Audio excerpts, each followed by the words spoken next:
ఈ స్వరం విని వీళ్ళు ఏం చేశారు? దాక్కున్నారు.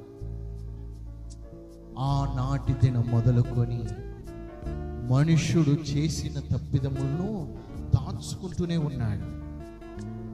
దేవుని యొద్దకు తీసుకువచ్చి దేవుని యొద్దట బొర్ర పెట్టడానికి ప్రయత్నించడం లేదు.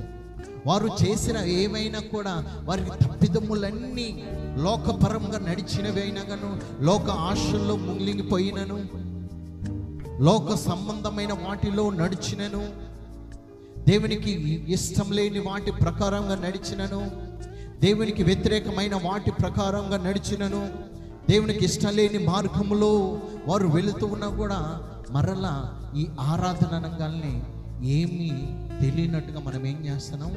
పరిశుద్ధాత్మ గ్రంథాన్ని పట్టుకొని చేత పట్టుకొని దేవుని సన్నిధానానికి వచ్చేస్తూ ఉన్నాం.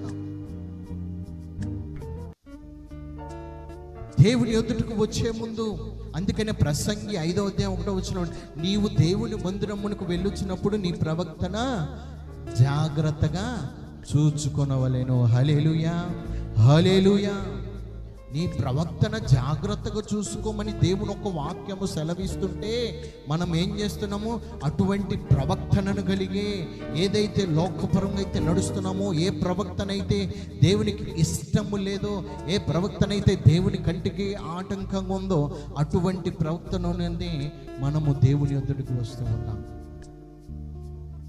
ఇదిగోయా, నేను ఈ తప్పిదమును చేశాను, ఈ పాపము చేశానని చెప్పి దేవుని ఎదుట మొర్ర పెట్టలేకపోతున్నాం.